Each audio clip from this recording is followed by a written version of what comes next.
here's how you want to remove the battery from your miHealth device. So first, make sure that the device is off. It is. You're going to turn the device over, and you see the middle panel here. You're going to push it towards the left, just a little bit. You'll see you can only go so far, and then you can just pop it right off. Here you have your battery, and so the battery is this piece, the wires, and there's a little connector here. So what you want to do is move the battery to the side, and then you're going to very gently and horizontal to the device, kind of tug the cords and the connector so it comes out. Now your battery's out. You can take, if you're replacing the battery, you can take the new battery. You're going to want the silver part to be facing you. The other side of the connector is all white.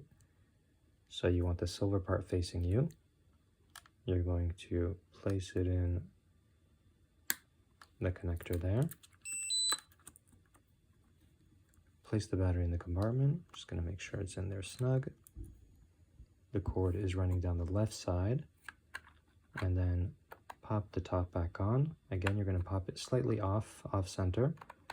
And then, there you go. It's back in.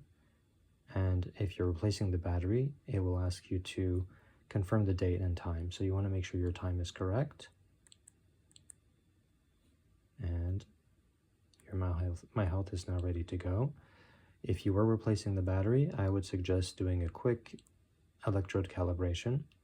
Go into the settings by tapping the little wrench icon in the bottom right. Make sure that nothing is touching the electrodes here.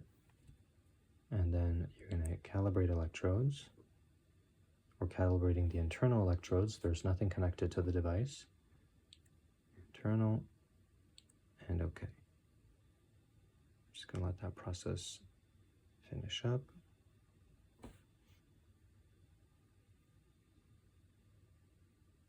There we go. Your device is ready to go and ready to use. Enjoy.